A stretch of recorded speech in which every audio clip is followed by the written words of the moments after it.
오늘 봉독한 말씀을 가지고 예수님이 오신다라는 제목으로 함께 은혜를 나누도록 하겠습니다. 한번 따라해 보시기 바랍니다. 예수님이 오신다.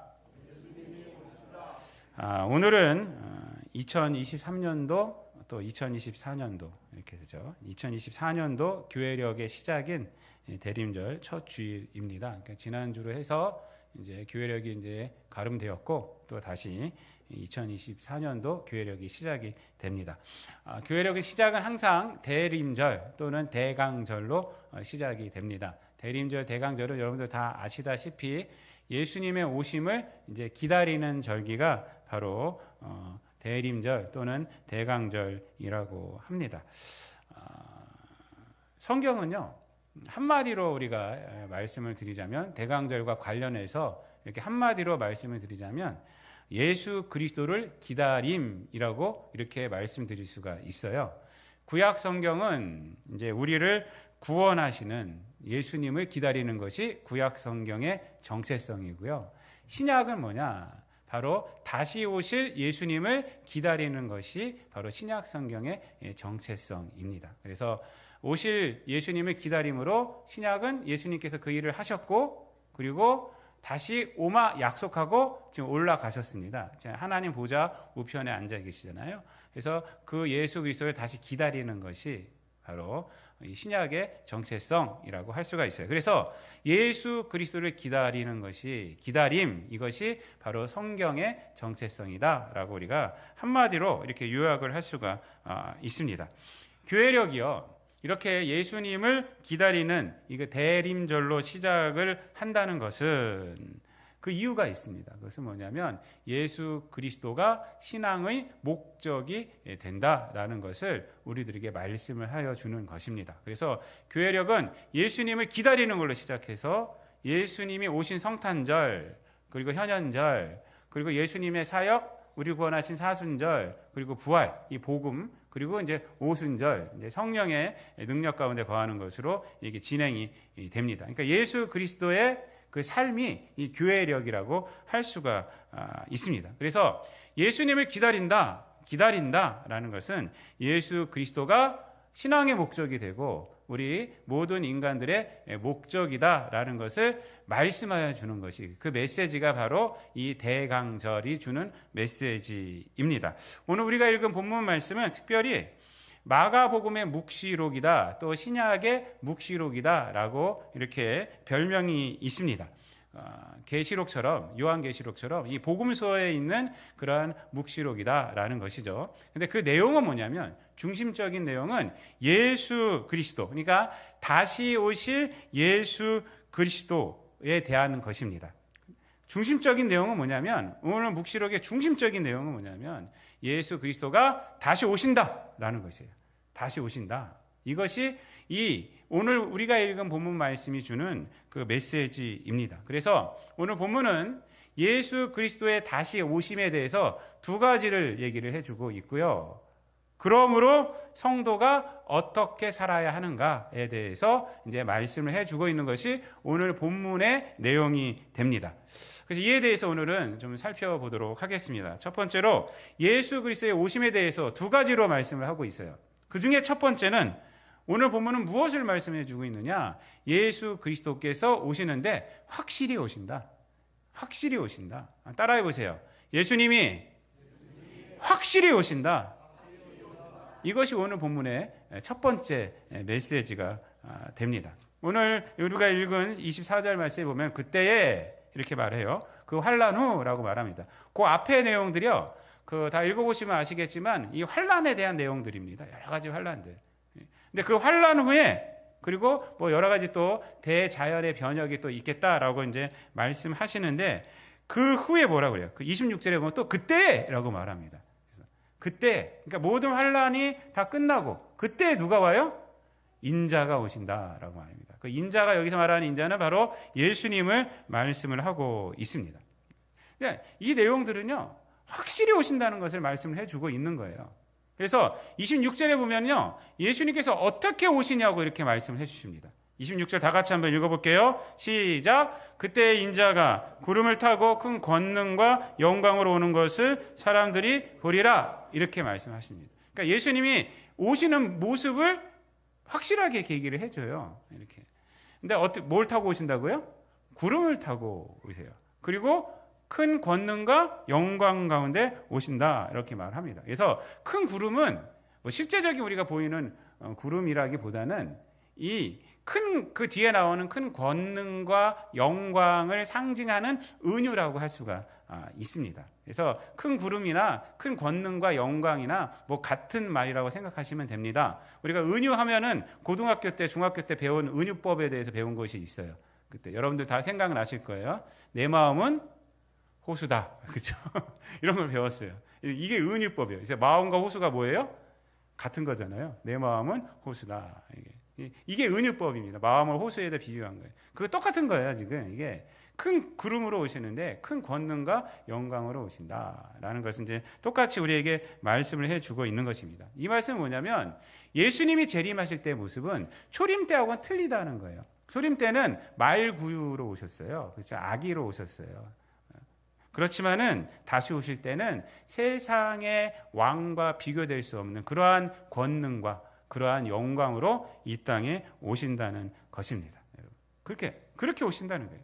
그리고 또 중요한 게 뭐냐면요. 그것을 모든 사람들이 다 본다는 것이에요. 그래서 그 다음 말씀이 뭐라고 그래요? 사람들이 보리라. 큰 권능과 영광으로 온 것을 사람들이 보리라 라고 말씀을 하잖아요. 그래서 사실 예수님 초림 때는 태어나는 것에 대해서 동방박사 세 사람, 뭐 목자들, 뭐 이런 사람들만 봤지 모든 사람들이 보지는 않았습니다. 그렇지만 예수 그리스도의 재림은 모든 사람들이 본다는 것입니다. 이것이 무슨 말을 의미할까요? 이 뜻이 뭘까요? 모든 사람들이 본다는 거. 이것은 뭐냐면 모든 사람들, 모든 민족, 열방이 예수 그리스도의 재림을 거부할 수 없다라는 것을 우리에게 말씀을 해주고 있습니다. 여러분 이 땅에서 살아갈 때 예수 그리스도의 초림은요. 예수 그리스도를 거부할 수 있어요.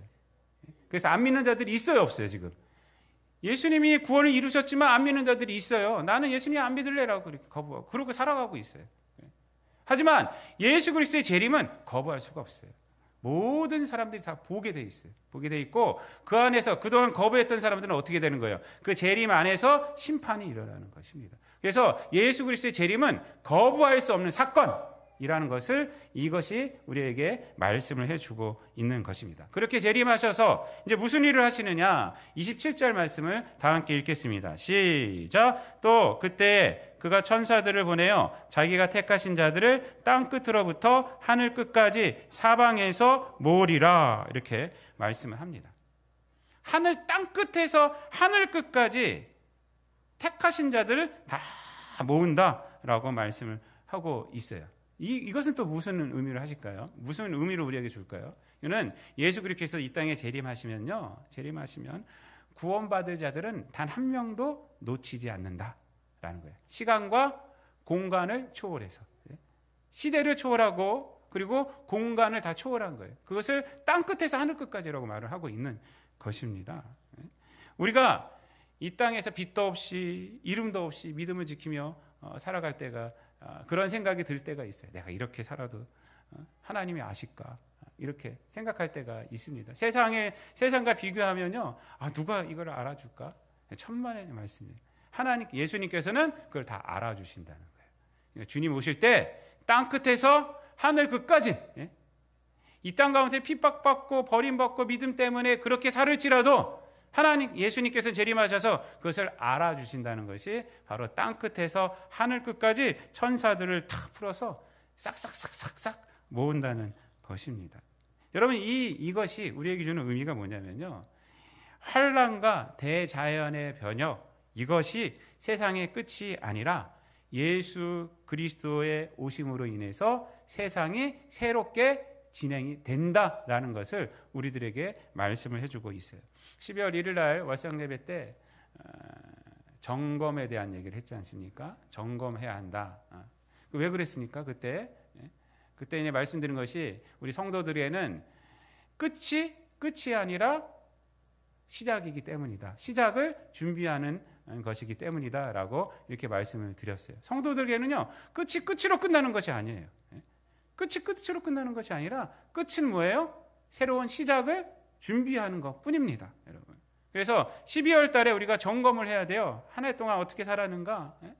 예배에 성공하는 자가 되리라 라고 우리가 그런 모토로 우리가 출발을 했는데 정말 그렇게 됐는가? 라는 것을 우리가 늘 생각을 해야 하는 것입니다. 12월 달 되면 그걸 점검을 해야 돼요.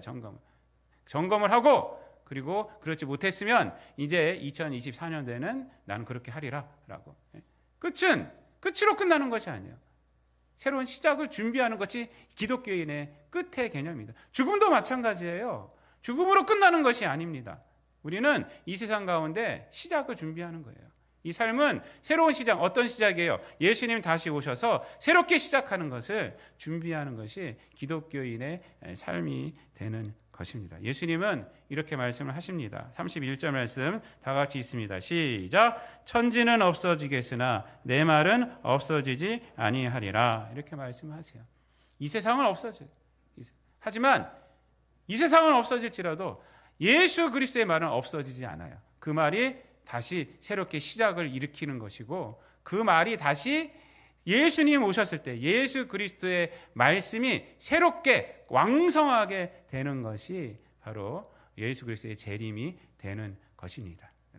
그래서 우리가 이 땅 가운데 살아가면서 예수 그리스도께서 다시 오신다라는 것을 우리가 확실하게 알아야 돼요.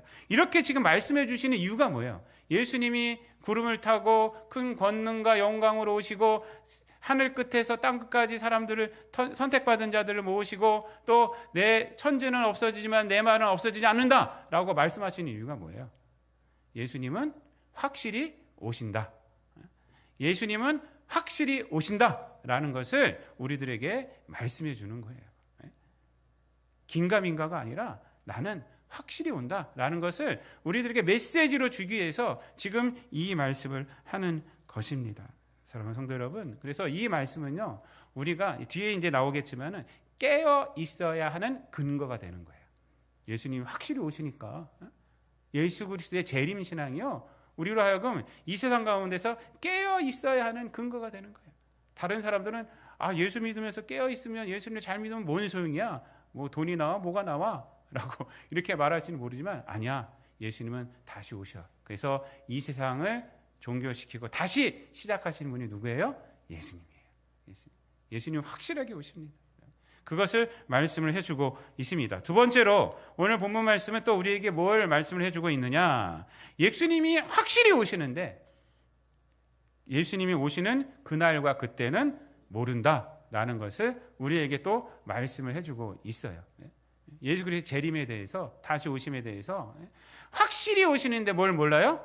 오시는 그 날과 그때는 모른다라고 말씀을 해주고 있습니다. 32절 말씀 다 같이 읽겠습니다. 시작. 그러나 그날과 그때는 아무도 모르나니 하늘에 있는 천사들도 아들도 모르고 아버지만 아시느니라. 아멘. 여러분, 이게 메시지예요.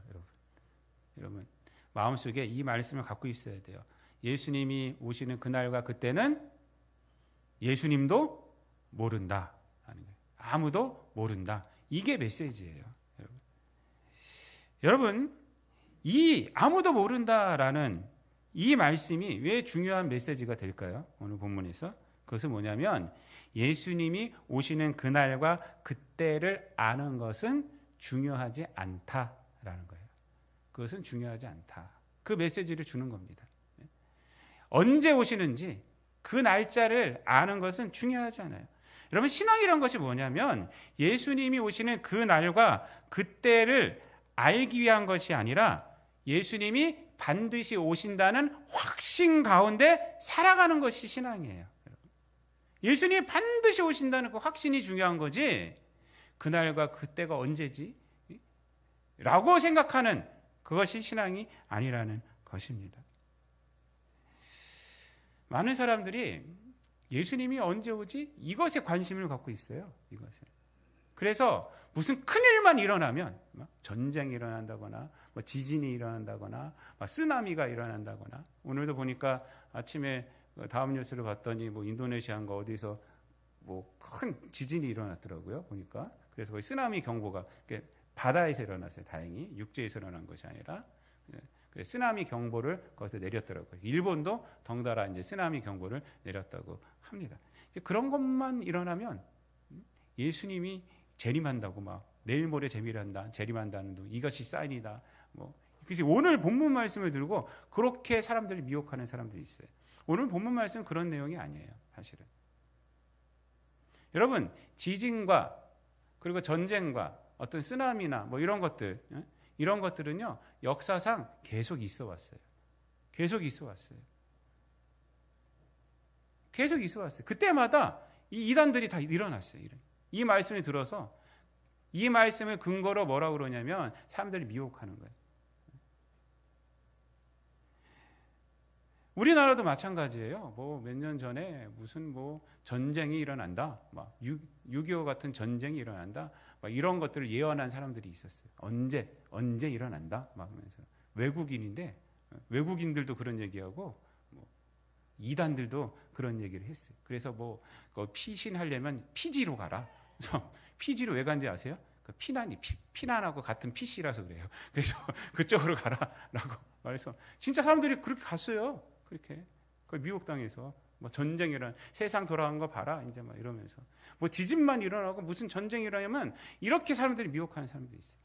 오늘 본문 말씀은요 사실 그런 것을 얘기하는 것이 아닙니다.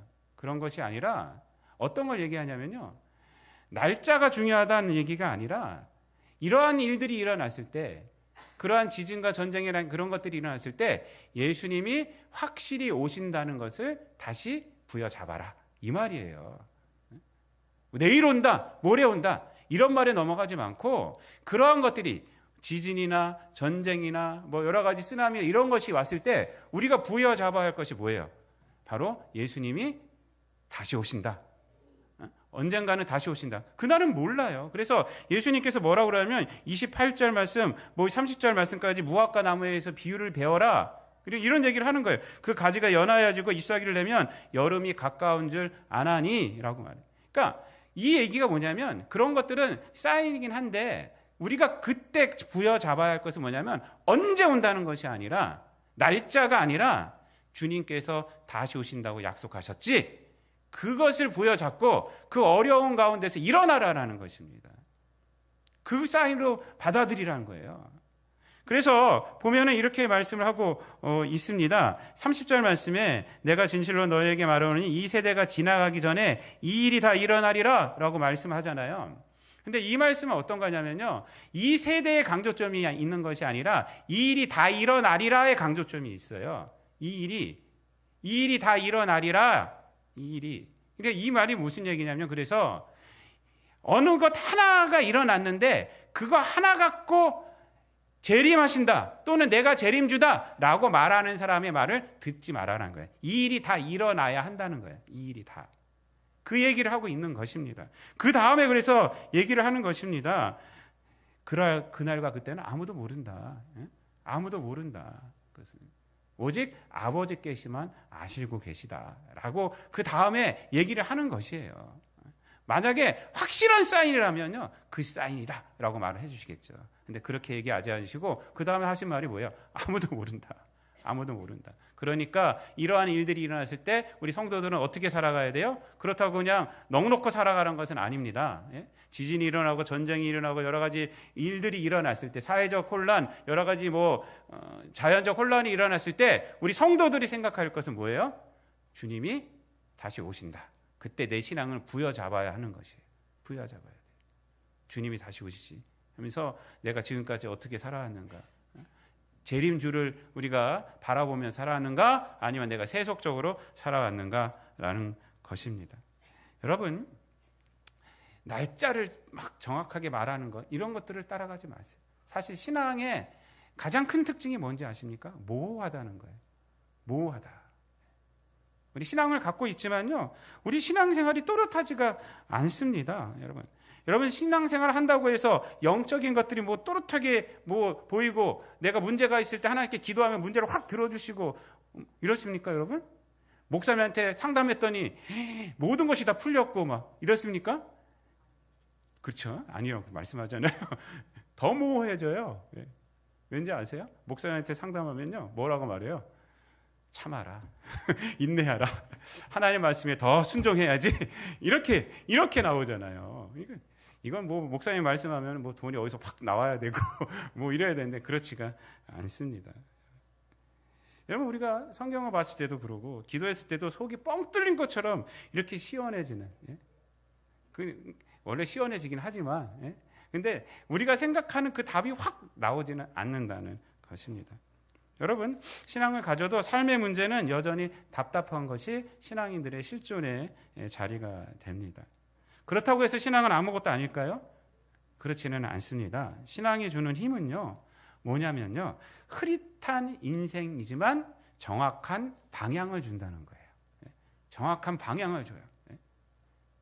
우리가 정글을 걸어갈 때 나침판이 있다고 해서 그 나침판이 길을 만들어 주니까? 나침판이 있다고 해서 거기 있는 뭐 숲들이 갑자기 싹 없어지고 거기 무슨 영화처럼 길이 쫙 나옵니까? 아니죠.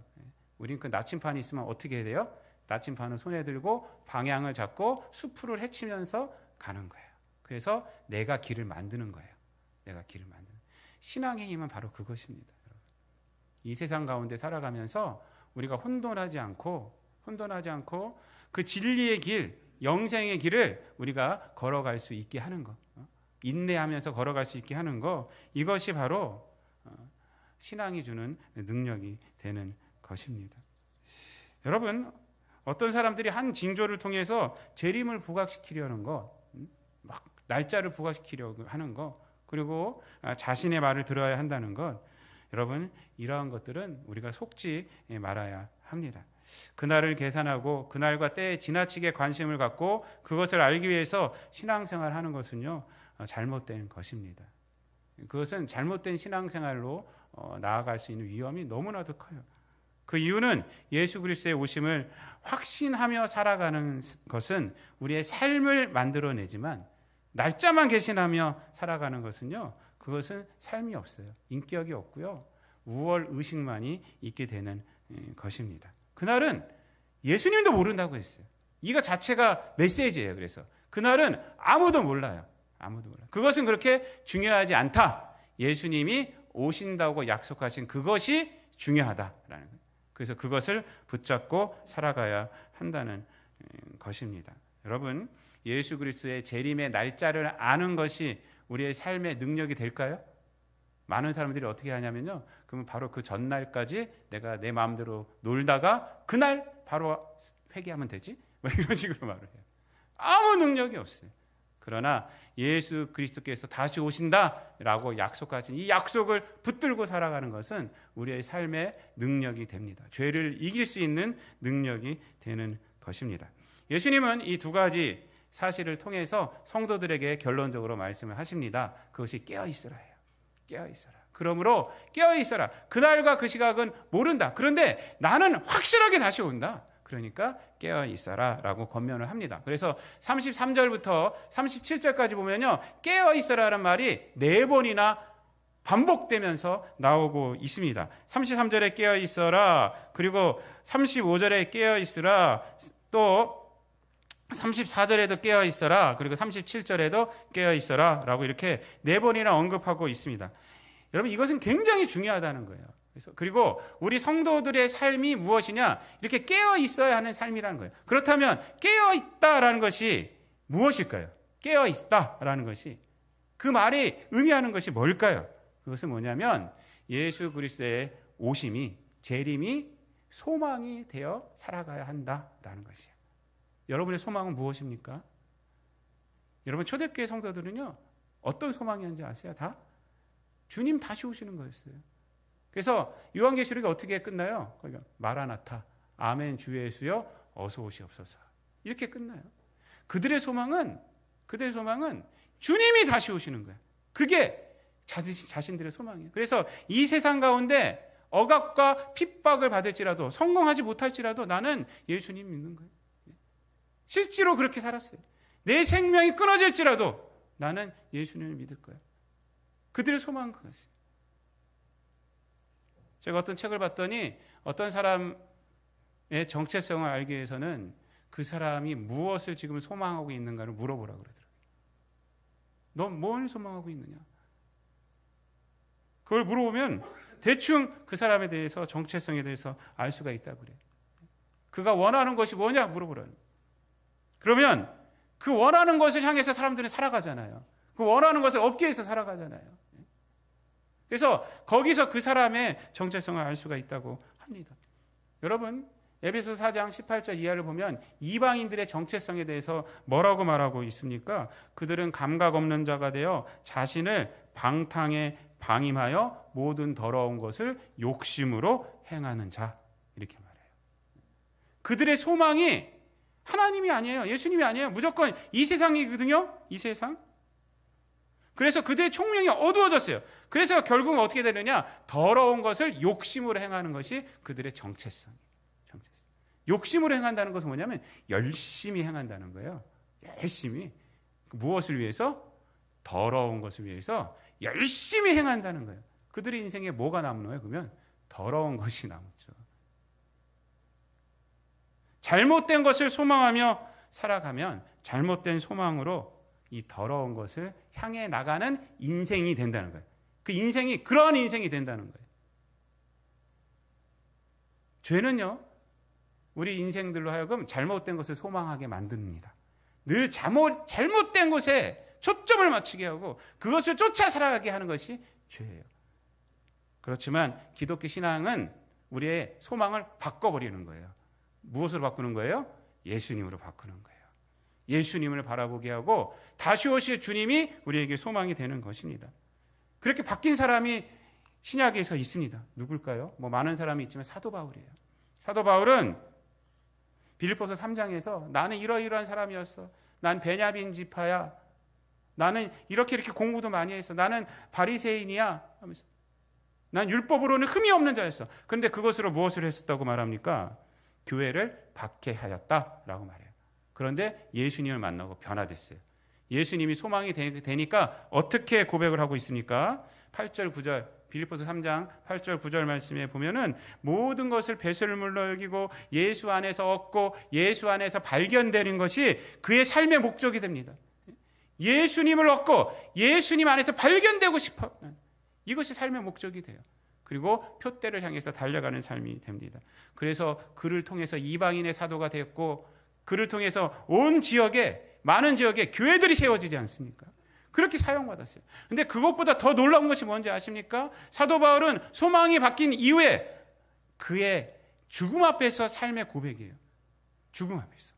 뭐라고 고백하고 있느냐? 디모데후서 4장 7절 8절 말씀, 우리가 잘 알고 있는 말씀 아닙니까? 나는 선한 싸움을 싸우고 나의 달려갈 길을 마치고 믿음을 지켰으니 이제후로는 나를 위하여 의의 면류관이 예비되었으므로 주 곧 의로우신 재판장이 그날에 내게 주실 것이며 내게만 아니라 주의 나타나심을 사모하는 모든 자에게 도니라, 이렇게 말을 합니다. 그리고 나서 네로에게 의해서 참수형을 당해서 순교를 당하지 않습니까? 무슨 말씀을 하고 있는 거예요? 주의 나타나심을 사모하는 모든 자에게도 같다, 이렇게 말해요. 사도 바울은 내 인생은 실패했어 이렇게 말하지 않았어요. 내가 예수를 믿었는데 이 순교가 뭐야? 감옥에 갇힌 게 뭐야? 이렇게 말하지 않았어요. 나는 선한 싸움을 싸우고 내 믿음을 지켰다. 그러므로 나에게는 의로운 면류관이 준비되어졌다. 내 인생은 승리했다 라고 죽음 앞에서 당당하게 얘기하고 있는 것입니다. 믿음으로 산 사람은 그렇다는 거예요. 그리고 하시는 말씀이 뭐예요? 마지막에 나뿐만 아니라 누구를 사모하는 자요? 주의 나타나심을 사모하는 모든 자에게 도니라. 그러니까 주의 나타나심을 사모하는 자가 누구예요? 주의 재림을 사모하는 자. 예수 그리스도의 재림을 소망으로 삼고 살아가는 자에게도 똑같이 이 인생의 승리는 주어지는 것이다 라고 말해요. 비록 그는 네로의 칼에 죽었지만 네로의 칼이 그의 삶을 부정하게 할 수는 없었습니다. 오히려 그는 네로의 칼 앞에서 자신의 삶 가운데 소망하였던 것을 더욱 확신 가운데 고백하는 그러한 담대한 자가 된 것입니다. 여러분, 예수님이 이 땅에 오시기 수백 년 전 선지자 이사야는요, 예수 그리스도를 통해서 이루어질 세상에 대해서 이사야서 11장 1절부터 9절까지 말씀하고 있어요. 오늘 예배를 시작하면서 1절부터 제가 6절까지 읽어드린 거예요. 이새의 뿌리에서, 이새의 줄기에서 한 싹이 나며 그 뿌리에서 한 가지가 나서 결실할 것이요. 이새가 누구냐면 다윗 아닙니까? 다윗의 뿌리에서 결실한다는 거예요. 누구냐? 예수님 말합니다. 그분은 공의로 그의 허리띠를 삼고 성실로 그의 몸을 띠위로 삼으리라 라고 이렇게 말해요. 그리고 나서 6절에서 뭐라고 말하느냐? 그때에 라고 말합니다. 그때. 그래서 이사야서 11장 1절부터 9절까지는 초림으로 인해서 이루어지는 세상, 또 재림으로 인해서 이루어지는 세상에 대해서 얘기를 하고 있는 거예요. 그때에 6절부터 말하고 있는 것은 이제 재림으로 인해서 이루어지는 세상, 또는 초림으로 인해서 믿는 자들의 영적 상태가 변화된 세상을 또 말해주는 것이라고도 할 수가 있습니다. 여러분 6절 이하로는 뭐라고 말하고 있어요? 우리가 잘 알고 있는 말씀들 아닙니까? 이리와 어린 양과 사자가 뛰놀고, 그 얘기 거기 나오는 거예요. 그리고 어린아이가 독사굴에 손을 넣어도 물지 않는, 우리 소망이를 우리 윤 집사님이 독사가 우글우글 거리는데 마음껏 풀어놓을 수 있는 세상이라는 거예요. 거기 가면은 독사와 같이 산다는 거예요. 그러한 세상, 그러한 세상이 다시 오실 주님이 만드는 세상이다라고 얘기를 하세요. 그래서 마지막 9절에서는 이렇게 얘기를 합니다. 그 세상이 어떤 세상이냐? 해됨도 없고 상함도 없는 세상. 해됨도 없고 상함도 없는 세상. 그 세상이 어떻게 돼요? 어떻게 이루어지냐? 여호와를 아는 지식이 온 세상에 충만할 때. 오늘날 세상은 어떻습니까? 세상에서 성공하기 위해 서로를 해하고 상해가는 세상 아닙니까? 여러분, 이러한 세상을 소망하고 살아갈 때 우리 또한 세상의 소용돌이에서 벗어날 수가 없어요. 지난 시간에도 말씀드렸지만 나 혼자 아무리 거룩하게 산다 해도 그러한 세상 가운데서 벗어날 수가 없어요. 여러분, 우리가 소망해야 할 것은 뭐냐면 다시 오실 주님이에요. 다시 오실 주님.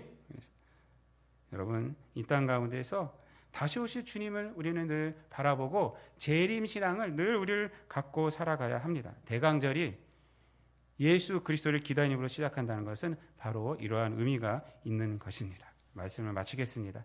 사랑하는 성도 여러분, 인간이 철이 들었을 때 하는 질문이 뭐냐? 인간은 어디서부터 왔는가? 그리고 나는 어디로 가는가? 라는 그러한 질문을 할 때에 비로소 이제 철이 든다고 합니다. 오늘날 많은 문제들은 뭐냐면 이러한 질문들을 안 하고 살아가는 거예요. 그저 살아남기 위해서 살아가. 이런 질문들을 안 해요. 그냥 어떤 것에 우리가 지금 많이 지배되어지고 있느냐? 유물론적 그러한 신앙에 지배되어지고 있어요. 유물론적 신앙은 그런 것 질문이 필요 없어요. 그냥 내 육신이 유물론이기 때문에 나 혼자 어떻게든 잘 살면 되는 거예요. 남들을 어떻게든 지배해서 나 혼자 잘 살면 되는 거예요. 그러나 신앙인은 이 질문을 하게 되어 있습니다. 나는 어디서부터 오고 나는 어디로 가는가? 그리고 이것에 대한 대답을 우리는 얻을 수가 있습니다. 우리는 어디서부터 왔어요? 예수 그리스도의 십자가로부터 왔어요. 구원받지 않습니까? 그리고 우리는 어디를 향하고 가고 있습니까? 예수 그리스도를 향하여 가고 있는 거예요.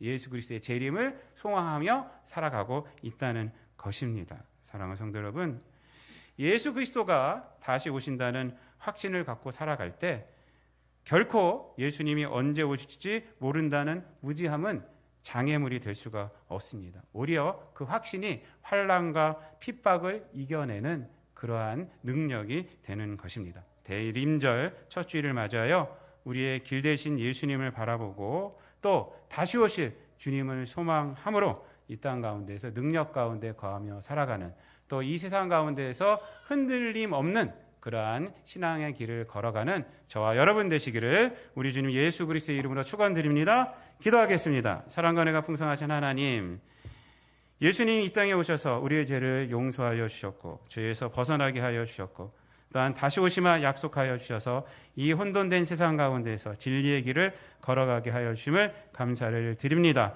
여러 가지 힘든 일이 있을지라도 늘 재림하시는 주님을 바라보게 도와주고 재림 신앙으로 늘 살아가게 도와주고 재림 신앙이 우리에게 소망이 되게 하여 주셔서 이 땅 가운데 능력 가운데 있게 하여 주시고 주님 다시 오셨을 때 충성된 종이라 우리가 여김받는 우리 모든 성도들 되게 하여 주옵소서. 감사드리며 예수님의 이름으로 기도드리옵나이다. 아멘.